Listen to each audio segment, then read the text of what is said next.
లక్ష్మి గారు వంట చేస్తారా? అదే బంగాళాబాబు నాకు నిజంగా ఒకటి చెప్తానండి. కరోనా వచ్చిన తర్వాత చాలా మందికి చాలా విషయాల్లో చాలా నేర్పించింది కదా. నాకు తెలిసి కరోనా వచ్చి నేను యూట్యూబ్లో అన్ని వంటలు చూసుకొని సచ్చినట్టు చేసుకోవాలని చేసుకునేదాన్ని యూట్యూబ్లో చాలా మట్టుకి. తర్వాత పొదుపు నేర్పించింది. ఇంట్లోనే ఉండి no functions, no facials, no ఇది బ్యూటీషియన్, బ్యూటీ పార్లర్లు, పట్టుచీరలు కొనుక్కోవడాలు, షాపింగ్లు అన్నీ మాన్పించేసింది కదా కరోనా వచ్చి. అన్నీ పొదుపే. అన్నీ అలా ఉంటే జనరల్గా అలా ఉంటే అన్నీ మనకి డబ్బు మిగులు కదా అని ఆలోచన వస్తుంది, కానీ ఉండలేము. అంతే, ఛాన్స్ వస్తే మళ్ళీ సంవత్సరంలో ఒక 4-5 నైటీలే యూజ్ చేసా అంతే. అదే నాకు మొత్తానికి 1 ఇయర్కి వచ్చేసింది. ఇంట్లో ఉంటే నైటీలే కదా అంతే, 4-5 నైటీస్ అంతే ఇయర్లీ. అతి దారుణమైన ఫేజ్ అండి అది. తలుచుకోకూడదు కానీ అంత పొదుపు నేర్పించింది దాంట్లోనే. సో అబ్బాయి అయితే అబ్బాయి దెబ్బ అంతే. పోయి అంటే ఒక లెవెల్కి చేస్తాను కానీ చేసిన వాళ్ళు పాపం తినలేరు. నేను చేస్తాను కానీ అంత టేస్ట్గా అమరదు, ఎందుకో తెలియదు. వాళ్ళు తినలేరు పాపం.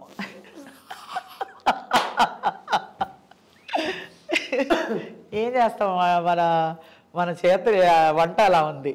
అది ఏ రియల్ ఎలా చెప్పారు క్యారెక్టర్ పరంగా రియల్ కూడా అలాగే. వంట రాదండి అమ్మాయికి అనే అదే బంగాళాబాబు అరటిపండు లంబాలాగా ఎలాగో రియల్ లైఫ్లో కూడా అంటే నాకు టైం ఉండేది కాదండి. జనరల్గా వచ్చి పొయ్యి దగ్గర నుంచి మనకు వంట చేసి వంట పెట్టి వాళ్ళు తినే అలా లేదు పరిస్థితి. సో మనం చేసుకోవడానికి వచ్చేసరికి ఇది. అవును, పోన్లేండి, హ్యాపీగా మీరు అన్ని మిగతావన్నీ మీ పాత్రలు మీరు అదే. ఇప్పుడు ఇంకా మరి అయితే మళ్ళీ కామెడీ రావాలని మేము అందరం కోరుకుంటున్నాం. ఈ అమ్మమ్మ నాయన అదే అండి, ఏ డైరెక్టర్ లో దాగి ఉందో, ఎలాగా బయటికి వస్తుందో, అసలు ఉందా లేదా, ఆ అదృష్టం ఉంటే ఏదో ఒక విధంగా వస్తుంది అని ఒక పాజిటివ్లోనే ఉండాలండి. రాదు అని ఇది దీంతో కాకుండా ఏదో ఒకటి మనల్ని ఇన్ని క్యారెక్టర్స్ చేసి ఇంత మెప్పు పొందామే, ఇంతమంది ఆడియన్స్ని అభిమానాన్ని దోచుకుని ఉన్నామే.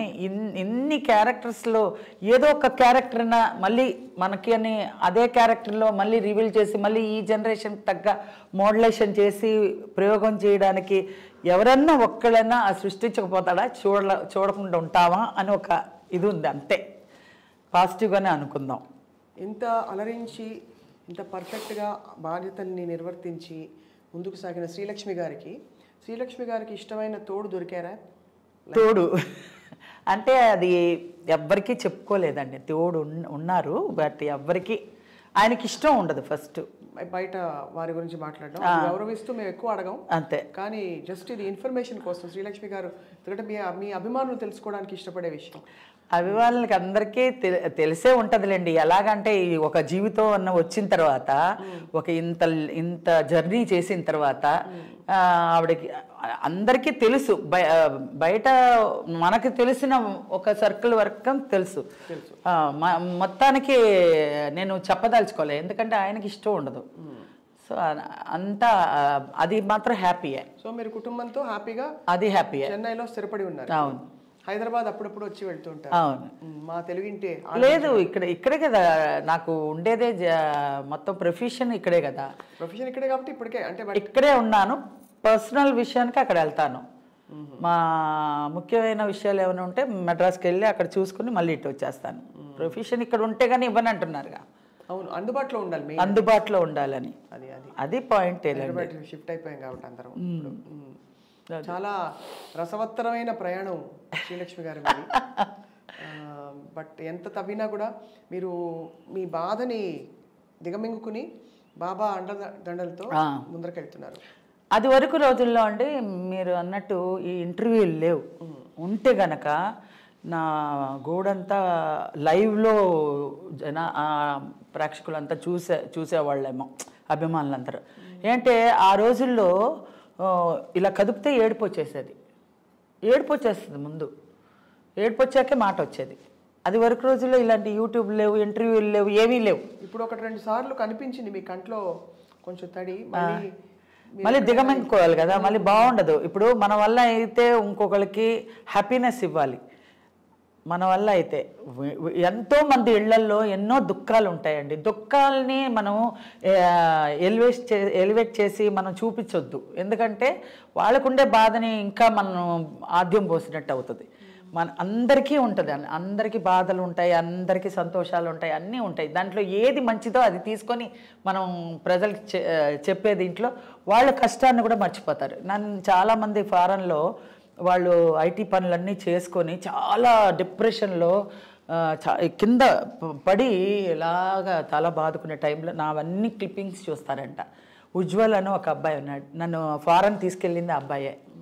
ఆ అబ్బాయి ఆ ఉగాది ఉత్సవాలకి నన్ను తీసుకెళ్ళాడు. అమ్మ నేను రాలేనురా బాబు, నేను ఫారెన్ అంతా నాకు తెలియని ప్రదేశాల్లో నేను తిరగమంటే నా వల్ల కాదండి, మీ అభిమానులు అక్కడ ఎంతమంది ఉన్నారో ఒకసారి వచ్చి చూడమ్మా అని ఉగాది ఉత్సవాలకి పిలిపించి చూస్తే నాకే కళ్ళు చెదిరిందనమాట. అంత అభిమానం, అంత ప్రేమ వాళ్ళకి అక్కడ ఉన్నారే కానీ వాళ్ళకి అంత నేటివిటీ, మన తెలుగు నేటివిటీని వదలకుండా వాళ్ళు ఫాలోఅప్ చేస్తున్నారంటే నిజంగా నేను ఆనందపడ్డాను అనమాట.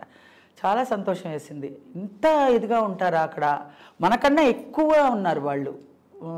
పూజలు చేసుకోవడం కానీ, వంటల్లో కానీ, మన ఇండియా సాంప్రదాయాలు కానీ, పిల్లలకి నేర్పించడాలు కానీ అట్లా అనమాట.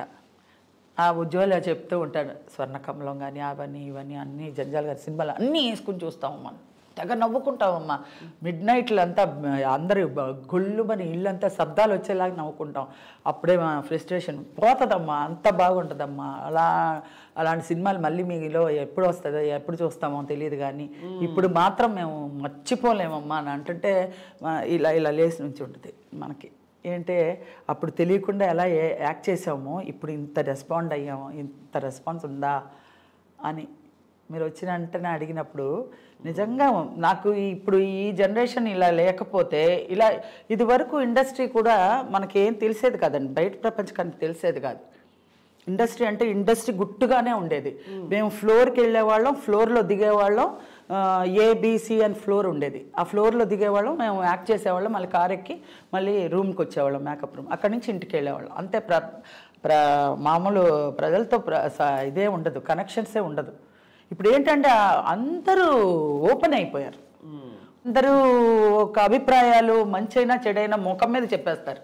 అవును, ఇప్పుడు సోషల్ మీడియా వచ్చాక కూడా బాగా అదొక అదృష్టం. నా మంచి క్యారెక్టర్లు, మంచి కామెడీ అన్నీ చేశాను కాబట్టి నన్ను మంచి రిసీవ్ చేసుకొని అభిమానంగా మాట్లాడుతున్నారని. ఏదైనా చెడున్నా మంచిన్నా పట్మని మొహం మీద అడిగేస్తారు. చాలా గొప్ప యాటిట్యూడ్ అండి మీది. మీకు ఎలా వచ్చేసిందో అలా వచ్చేసింది. యూత్ నేర్పిన ఒక అంతే కదండి. ఏది తీసుకెళ్ళమండి, ఒక మంచి చెడు రెండే వస్తాయి మనకు కూడా. శ్రీలక్ష్మి పోయిందండి, మంచి అమ్మాయి అంటారు. అదే దరిద్రం వదిలింది అని అనరు. ఆ మాట వద్దు. ఎప్పటికీ అందరి మనసుల్లో నిలిచిపోవాలి, చివరాఖరి వరకు. ఈ పేరుని చెడగొట్టుకోకుండా, అయ్యో లేదనే బాధ కన్నా ఈ ఉన్నదాన్నే హ్యాపీగా మనం నిండు మనసుతో తీసుకొని ప్రేక్షకులకి చాలా థ్యాంక్స్ చెప్పుకోవాలి. అది ఫర్దర్గా మంచి క్యారెక్టర్ వస్తే మళ్ళీ వాళ్ళని ఏ విధంగా రిసీవ్ చేసుకోవాలనేది వాళ్ళకే వదిలిపెట్టినాం, దేవుడి మీదకి వదిలిపెట్టేసాను. ఇంటికి వచ్చి చెన్నైలో లంబా తింటామండి. అట్టిపండు లంబా. కొత్తగా పెళ్ళైన వాళ్ళు ఎప్పుడు నన్ను తలుచుకోకుండా ఉండలేరంట. వాళ్ళు క్లియర్గా చెప్పారు, ఏమండి కొత్తగా పెళ్ళయిందండి, మా ఆవిడ బంగాళా బహుబహు చేసిందండి, నేను తినలేకపోయానండి అంటారు. అవునా అండి, తర్వాత బాగా వండుతుందిలేండి, కంగారు పడకండి, ఫస్ట్ లక్ష్మిని కానీ తలుచుకున్నారు కదా, పోన్ బాగానే వండుతుందిలేండి, క్షమించేయండి అని. చాలామంది మా ఇంట్లో ఒక శ్రీలక్ష్మి ఉందండి, మా ఇంట్లో ఒక శ్రీలక్ష్మి ఉందండి అంటే నాకు చాలా సంతోషం అనిపిస్తుంది. నిజంగా మహానుభావులందరూ మీ టాలెంట్ని వెలికి తీసిన వారందరికీ నమస్కారాలు. చాలా అలాగే మీరు చాలా ఒక కొత్త స్పేస్లో మీ బాణీ క్రియేట్ చేసి ఇంకెవరు అక్కడికి రాలేరు, దరిదాపుల్లో కూడా ఎవరు లేరు. అలా మాకు అంత చక్కటి హాస్యం అందించి ఇప్పుడు కాదు అప్పటి నుంచి ఇంకా రాబోయే కాలాలకు కూడా అది అలా కంటిన్యూ అవుతుంది. దానికి మీకు ధన్యవాదాలు. జీవితం నేర్పించిన చాలా విషయాలు మీరు ఇంత అనర్గళంగా మాట్లాడుతూ పంచుకుంటూ మాకు ఇవాళ మీ జీవితంలోని కొన్ని విషయాలు చెప్పినందుకు. ఏముందండి, జరిగిన జర్నీ చెప్పాను, వేరే కల్పితము ఏమీ లేదు, ఉన్న జర్నీనే చెప్పాను. దాన్ని టాలెంట్ ఏమీ అక్కర్లేదు దానికి అనుకుంటున్నా నేను. పట్టి అది ఏరి ఇది ఏరి చెప్పక్కర్లేదు. జర్నీలోనే నేను చాలా ఫేస్ చేసింది మీకు చెప్పాను. కొంత మేరకి మా వాళ్ళు కూడా వింటారు మీ మూలంగా, అంతే కదా? అంతే అంతే తప్పకుండా.